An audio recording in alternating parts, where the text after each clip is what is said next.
મેં કોણ છે શિખર મારા બેટા ચિયો બેઠો છે? અલ્યા બસ કઈ ચેમ બેઠા બેઠા ઠરો છો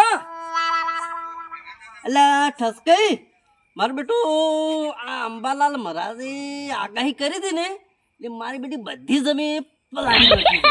એટલે મારી હારી દાઢ સડી છે સબર. હવે કરું તો કરું શું? એમ કરો ઘેર જઈને તાપણી કરીને તાપો પરા નકે મરશો પરા ગાયના.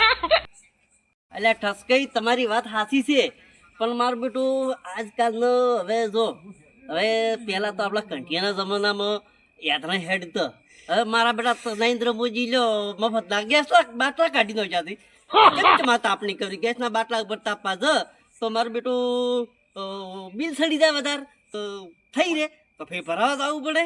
આમ આ બધી ઉપાજી છે તો તમે તાર બેઠા બેઠા ઠરો હું તમારા આ હે જો કે લે તાર જય માતાજી.